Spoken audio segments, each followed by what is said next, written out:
The vast galaxy buzzed with life and activity. Thousands of alien races zoomed across space in their shiny ships. They traded, fought, and made friends. But there was one planet they all laughed at: Earth. Those humans, they would say, shaking their tentacles or antennae. So weak, so scared. They haven't even left their own solar system. Earth sat in a quiet corner of the Milky Way. Its people went about their daily lives, unaware of the mockery they faced. They worked in offices, played in parks, and dreamed of the stars. Little did they know, those stars were full of beings who thought humans were jokes. In a grand space station far from Earth, alien leaders gathered for a big meeting. They sat around a table that looked like a glowing donut. Each alien was stranger than the last. Some had blue skin, others had 3 eyes, and a few were just floating clouds of gas. The leader of the meeting was General Zork of the Zargan Empire. He looked like a giant purple octopus wearing a shiny metal suit. Zork cleared his throat, all 5 of them, and spoke. "Friends, enemies, and those I'm not sure about," he gurgled. "We have ignored the humans for too long. It's time we taught them a lesson." The room filled with cheers, beeps, and weird alien noises that meant hooray. Zork waved his tentacles for silence. "Earth has rich resources we can take. Their weapons are like toys to us, and best of all, they're too scared to fight back." A small green alien raised his hand. "But General, why bother with such weaklings?" Zork's eyes glowed red. "Because, you fool, we need to show the galaxy what happens to cowards. We'll crush the humans and take their planet. It will be a warning to all." The aliens clapped their various limbs in agreement. They loved a good invasion, especially against a planet that couldn't fight back. Meanwhile, on Earth, people were living their normal lives. In New York, a hot dog seller named Joe was arguing with a customer about ketchup. In Tokyo, a student named Yuki was sleeping through her history class. And in Lagos, a grandmother named Ada Bola was teaching her grandkids how to dance. But in a secret underground room in Geneva, things were not so normal. The United Nations Security Council was having an emergency meeting. The room was plain, with no windows and only one door. Around a large table sat the most powerful people on Earth. The UN Secretary General, a tall woman named Amara, stood up. Her face was serious. "Ladies and gentlemen, I have grave news. We are not alone in the universe, and we are in danger." The room erupted in shock. "Impossible," shouted one man. "Are you joking?" yelled another. Amara held up her hand. "Please, let me explain.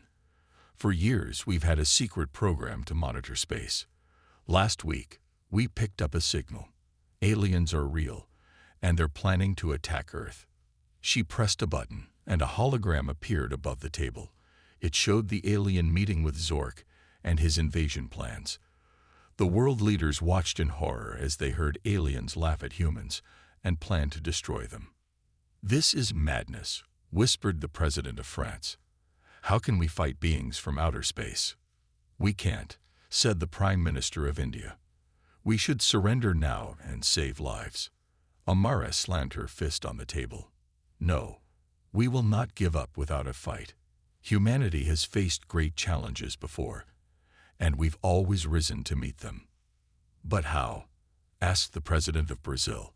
"We don't have spaceships or laser guns. Our best weapons will seem like sticks and stones to them." Amara smiled for the first time. "We have something better. We have the human spirit. Throughout history, when people call us cowards, we prove them wrong. The aliens think we're weak, but they're in for a big surprise." She looked each leader in the eye. "We need to work together. Every country, every person. We'll pool our resources, our best minds, our bravest soldiers. The aliens think humans are cowards. Well, it's time we showed the galaxy what we're really made of." The room was quiet for a moment. Then, slowly, people began to nod. The president of China stood up. "I'm in. China stands with Earth." One by one, each leader agreed. They were scared, yes, but also determined. Humans had always looked up at the stars with wonder. Now those stars were a threat.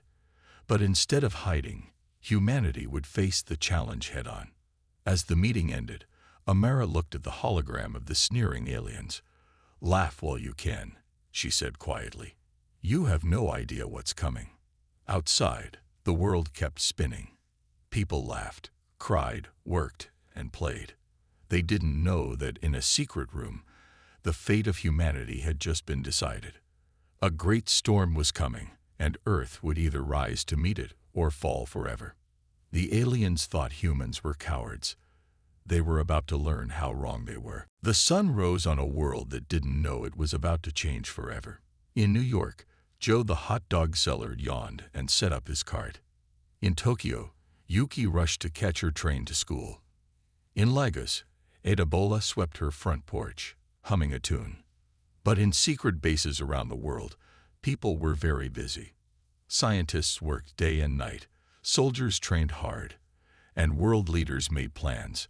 They all knew what was coming, but they couldn't tell anyone yet. It would cause panic. In a lab in Silicon Valley, Dr. Emma Chen hadn't slept in 2 days. She stared at complex equations on a giant screen. "We need to understand their technology," she muttered, rubbing her tired eyes. "It's the only way we have a chance." Halfway across the world, in a military base in Russia, Captain Dmitry Volkov pushed his team harder than ever. "Again," he shouted as soldiers ran through a tough obstacle course. "The enemy won't give you a break, and neither will I." The soldiers groaned, but kept going. They didn't know why their training had suddenly become so intense, but they could sense something big was coming. In Africa, a young woman named Amara, not the UN leader, but a brilliant programmer, sat in a small, hot room. Her fingers flew over her keyboard as she worked on a secret project. "If we can hack their systems," she said to herself, "we might have a chance." Days passed. The world kept turning. People went about their lives, unaware of the danger coming from the stars. Then, on a sunny Tuesday afternoon, everything changed. Joe was arguing with a customer about mustard when he saw people pointing at the sky. He looked up and dropped his tongs. A massive shadow was falling over the city. In Tokyo, Yuki's boring math class was interrupted by screams from outside. Students rushed to the windows. Huge, dark shapes were descending from the clouds. Adebola was at the market when the ground started shaking. She looked up and saw something that didn't make sense. The sky was full of giant metal objects. They were bigger than any airplane she had ever seen. All over the world, alien ships appeared. They were enormous, shaped like arrowheads, and dark as night. They hovered over major cities, casting long shadows and causing panic. In New York, people ran screaming through the streets.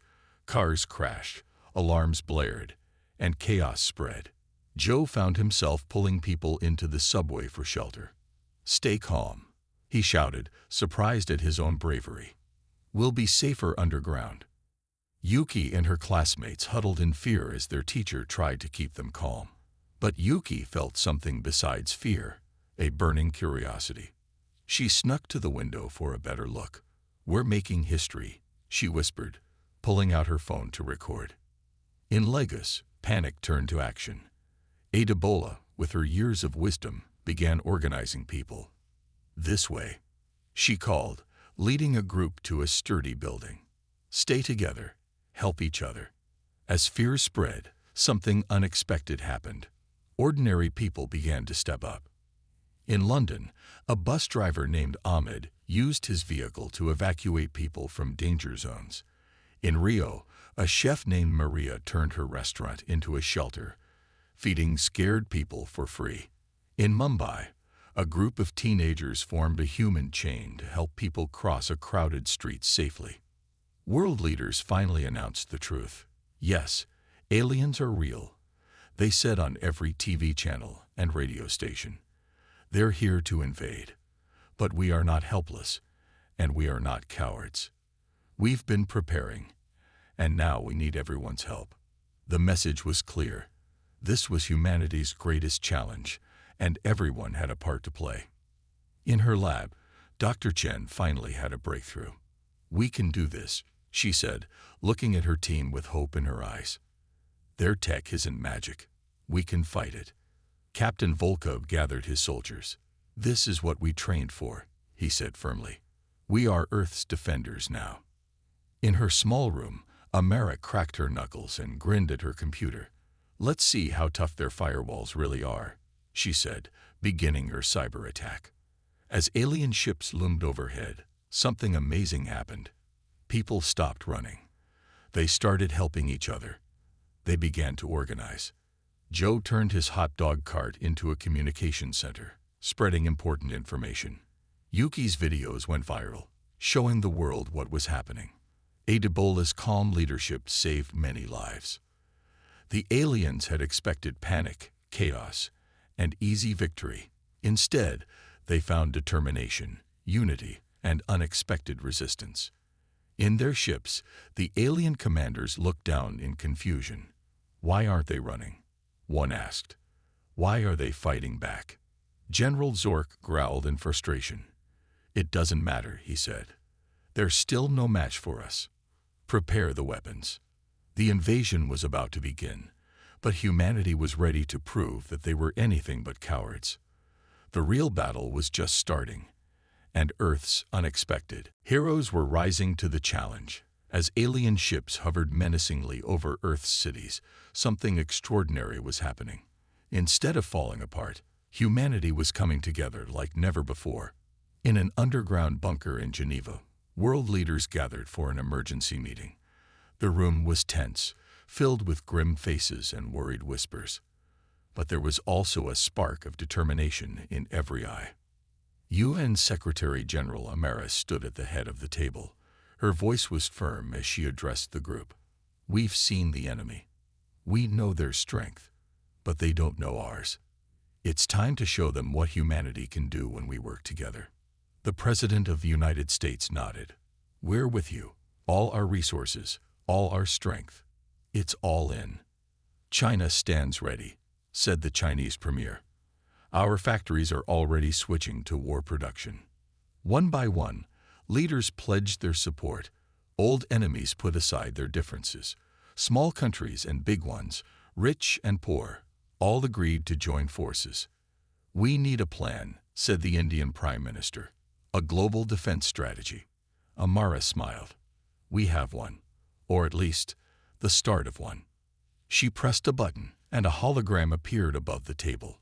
It showed a complex diagram of Earth's defenses and potential strategies. First, Amara explained, "We need to understand our enemy.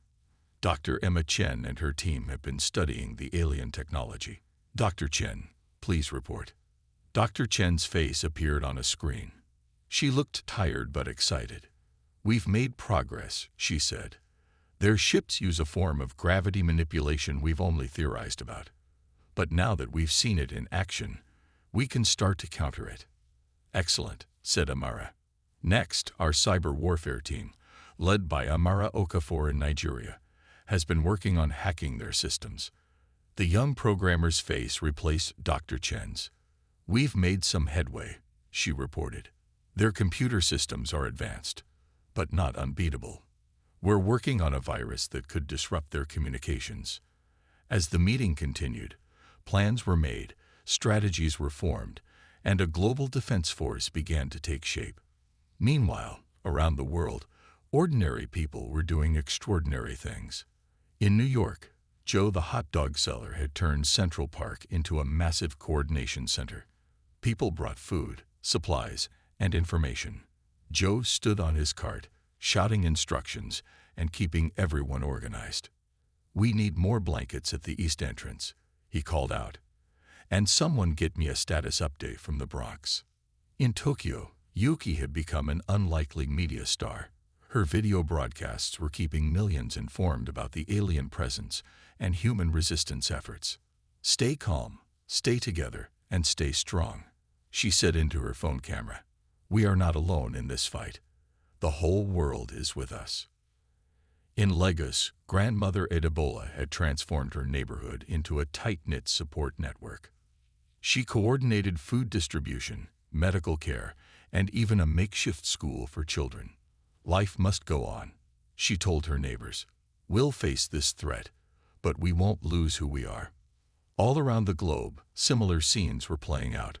Farmers shared their crops. Engineers worked round the clock to adapt Earth's technology. Soldiers trained alongside civilian volunteers. In London, a group of bus drivers had formed an emergency transport network, moving people and supplies where they were needed most. In Rio de Janeiro, the annual carnival was transformed into a massive rally for Earth's defense. Colorful floats now carried messages of unity and resistance. Even in the smallest villages, people found ways to contribute.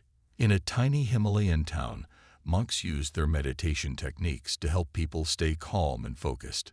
Back in the Geneva bunker, Amara watched reports flowing in from around the world. Each one showed humanity rising to the challenge, working together in ways no one had thought possible. They called us cowards, she said softly. They thought we'd run and hide. But look at us now.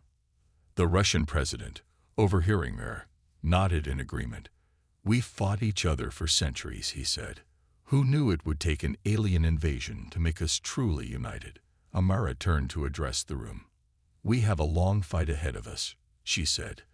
The aliens have superior technology and weapons we can barely understand, but we have something they didn't count on, the unbreakable spirit of humanity.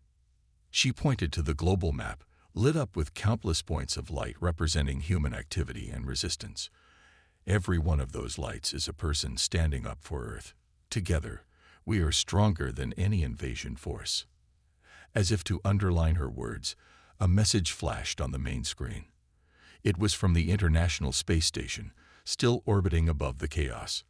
We see the alien fleet massing for attack, the message read. But we also see Earth, united as never before. From up here, it's clear, humanity is ready. Give them hell.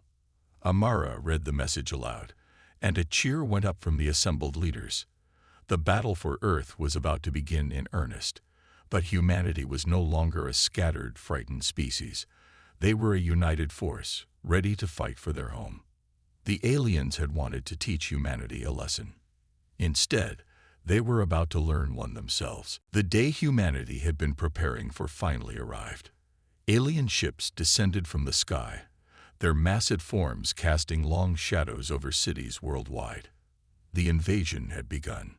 In New York, Joe the hot dog seller stood on top of his cart, megaphone in hand. Everyone, stay calm, he shouted. Head to the designated shelters. We've practiced this. People moved with surprising order, following the plans they'd rehearsed. Joe's calm voice guided them through the chaos. In Tokyo, Yuki's hand shook as she held up her phone, broadcasting live. The aliens are attacking, she said, her voice steady despite her fear. But we're ready. Remember, stick to the plan. Behind her, people rushed to their positions. Some manned makeshift barricades, others prepared to launch homemade EMPs, devices Dr. Chen had designed to disrupt alien tech. In Lagos, grandmother Ebola led a group of children into an underground shelter. Sing with me, she said, starting a traditional song. The children's voices rose, drowning out the sound of explosions above. The first alien troops to land were met with a surprise. Instead of panicked civilians, they faced organized resistance. In Paris, London, Beijing, and countless other cities, humans fought back with everything they had. Captain Dmitry Volkov led a team of soldiers through the streets of Moscow. They used guerrilla tactics, striking fast and disappearing into hidden tunnels. For Earth, Volkov yelled as they ambushed an alien patrol. The aliens, expecting an easy victory, found themselves in a tough fight. Their advanced weapons were powerful, but humans used their knowledge of the terrain to their advantage. In Silicon Valley, Dr. Emma Chen worked frantically at her computer. Come on, she muttered. She was trying to activate a global network of satellites, reprogrammed to interfere with alien communications. Suddenly, Her screen lit up green. "Yes," she shouted, pumping her fist. "Take that, you overgrown squids." All over the world, alien ships started to lose coordination. Some crashed into each other, while others fired at empty spaces. In her small room in Nigeria, Amara grinned as she launched her virus into the alien networks. "Let's see how you like a taste of human ingenuity," she said, watching as alien computer systems began to malfunction. The battle raged on. Humans suffered heavy losses, but they also scored victories. In Rio, a group of surfers used jet skis to plant explosives on the underside of a hovering alien ship. The explosion sent it crashing into the sea. In the skies above London, RAF pilots engaged in dogfights with alien fighters. Though outgunned, the humans' superior maneuverability allowed them to score several kills. "Yahoo!" shouted Wing Commander Priya Singh as she shot down her third alien craft. "Who's the primitive species now?" But the aliens' technological advantage was still telling. They vaporized entire city blocks with their energy weapons. Their force fields shrugged off most human attacks. In Geneva, UN Secretary-General Amara watched the global battle unfold on multiple screens. Her face was grim but determined. "Ma'am," a young aide said, "we're taking heavy casualties in several sectors." Amara nodded. "But we're still fighting. Send word. Hold the line. Help is coming." That help came in many forms. In India, a team of yogis used ancient meditation techniques to tap into a previously unknown energy field. They managed to disrupt alien tech in a wide area. In the Amazon rainforest, shamans led rituals that seemed to confuse and disorient alien troops. Scientists couldn't explain it, but they couldn't deny the results either. And in Antarctica, a secret project came to fruition. A massive EMP device, built in collaboration by all Earth's nations, was activated. It sent out a pulse that disabled alien ships across half the planet. As the first day of battle drew to a close, both sides had reason to be surprised. The aliens were shocked by humanity's fierce resistance. Humans were amazed at their own resilience and ingenuity.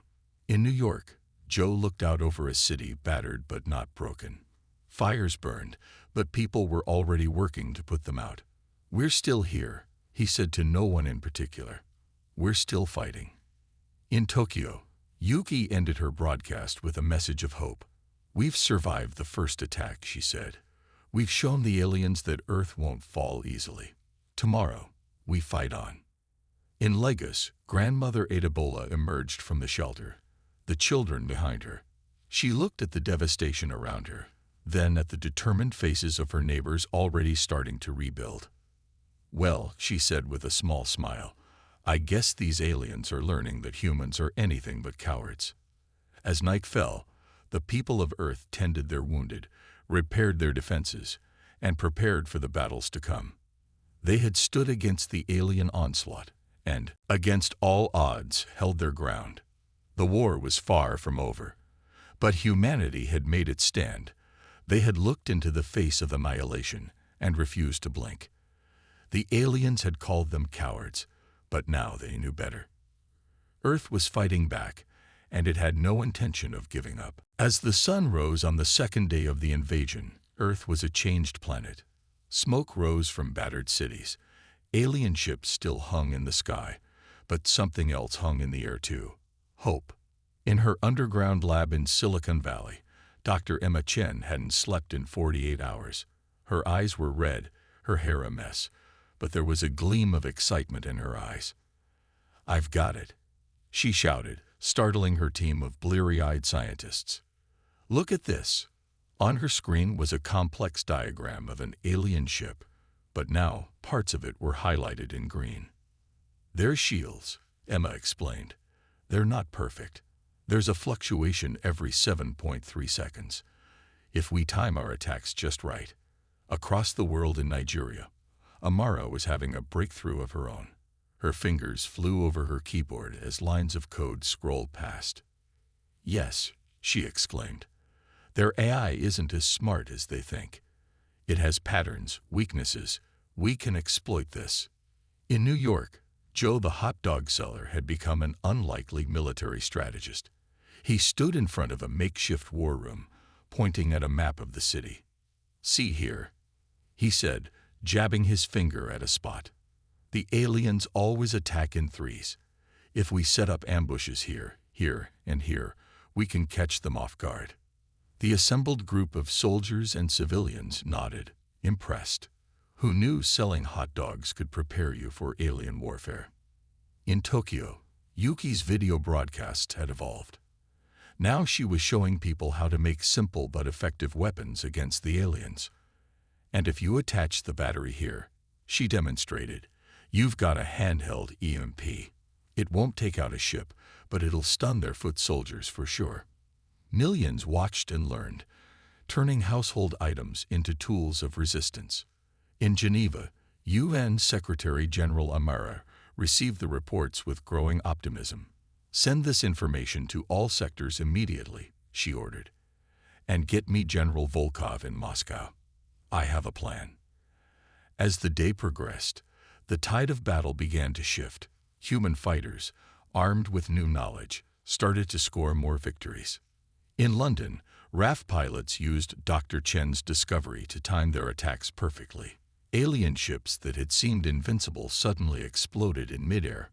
"Bullseye," shouted Wing Commander Priya Singh as she took down her fifth ship of the day. "Emma, I could kiss you." In Rio de Janeiro, the carnival spirit turned warrior. Samba dancers moved with deadly grace, using their knowledge of rhythm to predict and dodge alien attacks. They led alien troops into cleverly disguised traps, turning the city into a deadly maze for the invaders. Even in small towns and villages, the fight was turning. In a tiny alpine village, ski instructors used their knowledge of the slopes to outmaneuver alien patrols, leading them into icy crevices.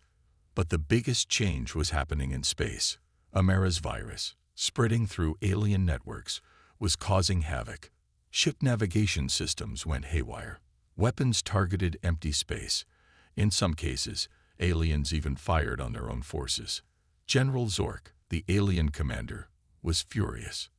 His tentacles writhed in anger as he watched the battle unfold. "How is this possible?" he roared. "They were primitive, cowardly. How are they beating us?" His second in command, a being that looked like a giant grasshopper, clicked nervously. "Sir, we may have underestimated them." Back on Earth, Grandmother Adebola in Lagos had organized a network of grandmothers. They moved silently through the city, gathering intelligence, passing messages, and even taking out alien soldiers with well-aimed frying pans. "Never underestimate a grandmother," Adebola chuckled as she watched an alien trip over a cleverly placed jump rope. As night fell again, the mood on Earth had changed dramatically. Yes, there was still danger. Yes, the aliens were still powerful. But now, humans knew they could fight back. They could win. In her bunker, Secretary General Amara addressed the world. Her face, beamed to screens and devices everywhere, was tired but triumphant. "People of Earth," she said, "we have done the impossible. We have stood against the greatest threat our world has ever faced, and we have not faltered. The aliens call us cowards, but we have shown them the true courage of humanity." She paused, letting her words sink in. "The fight is not over. It may go on for days, weeks, even months. But now we know something the aliens don't." Amara smiled, a fierce, proud smile. "We know that united, we are stronger than any force in the galaxy. We know that the human spirit, the human heart, cannot be conquered." And now, the aliens are learning this too. All around the world, people cheered. In New York, Joe raised his spatula like a sword. In Tokyo, Yuki pumped her fist in the air. In Lagos, Grandmother Adebola nodded approvingly. The tide had turned. Humanity, once dismissed as cowards, was revealing its true strength. And the aliens were beginning to realize that they had made a terrible mistake. The battle for Earth raged on, but now, for the first time, victory seemed possible. Humanity had been called cowards, but they were proving to be the greatest warriors the galaxy had ever seen. The war had been raging for weeks. Earth was battered but unbroken. Humans had learned to fight the aliens, and fight they did, with everything they had. But now the aliens were preparing for one last massive attack. In the alien mothership, General Zork was furious. His tentacles writhed as he addressed his troops. "These humans have resisted us for too long," he bellowed. "Today we end this. We will throw everything we have at them. Earth will fall, or we will die trying." The alien soldiers roared in agreement, their strange voices echoing through the massive ship. On Earth, the defenders prepared for the fight of their lives. In New York, Joe the hot dog seller stood atop the Empire State Building. He used his old hot dog cart umbrella as a makeshift radar, scanning the skies. "They're coming," he said into his radio. "More ships than I've ever seen. Everyone, get ready." In Tokyo, Yuki set up her most important broadcast yet. "Fellow Earthlings," she said, her voice steady despite her fear. "This is it. The big one. Remember everything we've learned. We can do this." In Lagos, Grandmother Adebola gathered her army of grandmothers. "Today, we fight not just for ourselves, but for our grandchildren and their grandchildren," she said. "Show these aliens what Earth's elders can do." The grandmothers nodded, their eyes fierce. They might be old, but they were far from helpless. In her lab, Dr. Emma Chen put the finishing touches on her latest invention. It was a device that could disrupt the aliens' gravity controls, making their ships fall from the sky. "It's not perfect," she muttered, "but it's the best we got." In Nigeria, Amara launched her most powerful virus yet. It spread through the alien network like wildfire, causing chaos in their systems. "Let's see how they like a taste of digital justice," she said with a grim smile.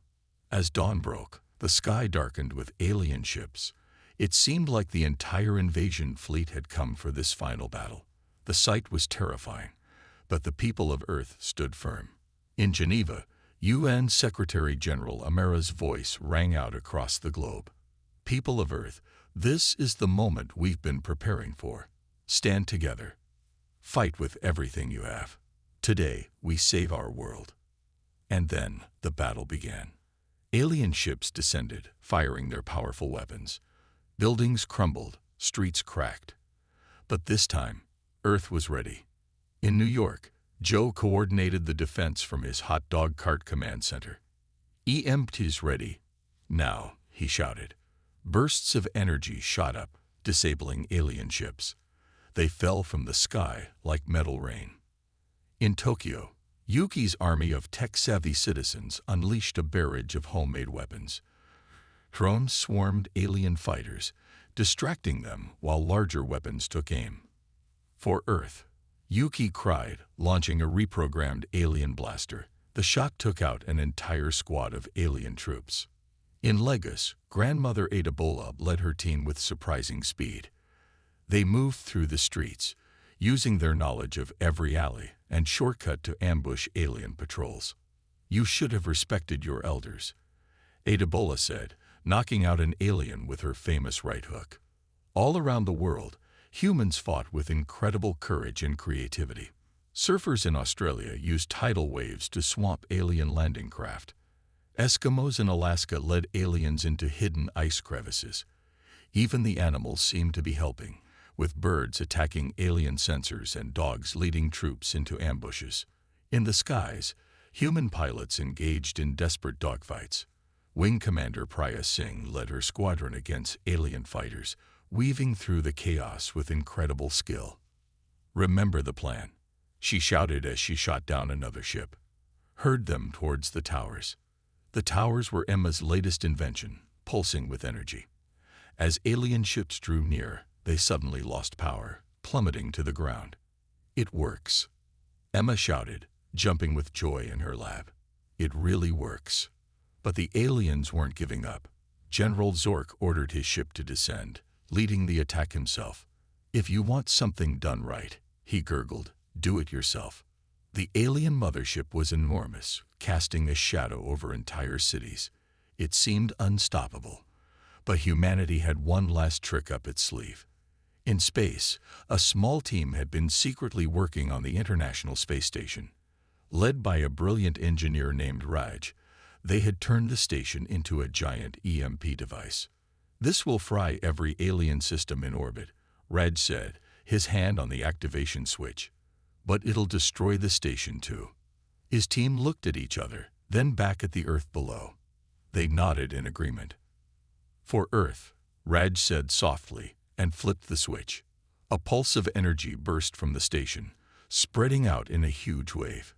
Every alien ship in orbit suddenly went dark. The mothership, caught in the pulse, began to fall. On the ground, people watched in awe as the enormous ship plummeted towards the ocean. It hit with a splash that could be seen from space, sending tsunamis racing towards the coasts. But even that had been prepared for. Giant seawalls, built in secret, rose to protect the shores. As the waves receded, a stunned silence fell over the world. Then, slowly, a cheer began to rise. From every city, every town, every village, the sound grew.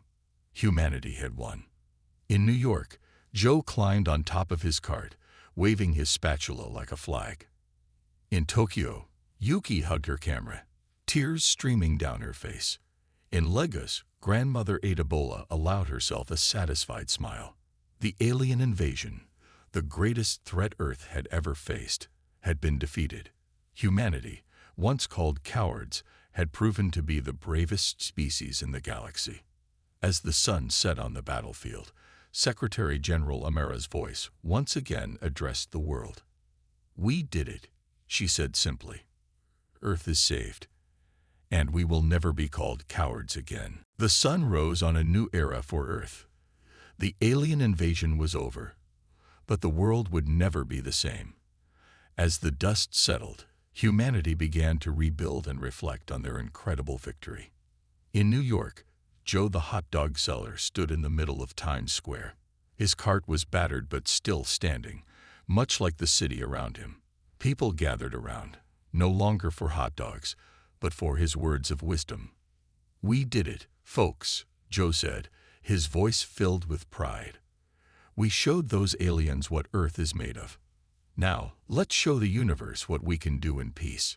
In Tokyo, Yuki's final broadcast reached millions.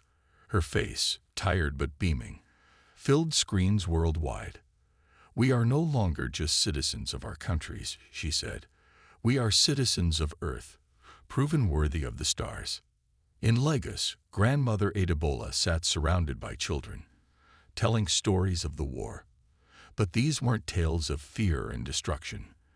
They were stories of bravery, unity, and the strength of the human spirit. "Remember, little ones," she said softly, "we were called cowards, but we proved we were heroes. Never let anyone tell you you're not strong enough." In Geneva, UN Secretary General Amara stood before the General Assembly. Representatives from every nation on Earth were present, along with some unexpected guests. "People of Earth," Amara began, "we have achieved the impossible. We have defended our planet against the greatest threat we have ever faced. But our victory has brought us more than safety. It has brought us to the attention of the galaxy." She gestured to a group of strange beings seated in the observer section. They were aliens, but not the invaders. These were representatives from other worlds, come to meet the species that had defeated the mighty Zargan Empire. One of the aliens, a being that looked like a shimmering cloud, floated forward. Its voice echoed in everyone's minds. "We watched your battle from afar," it said. "We saw a primitive species stand against overwhelming odds. We saw courage, unity, and ingenuity unlike anything in our records. We have come to welcome you to the galactic community." A murmur of excitement ran through the assembly. Humanity, once isolated on its tiny blue planet, was now part of something much bigger. But not everyone was thrilled.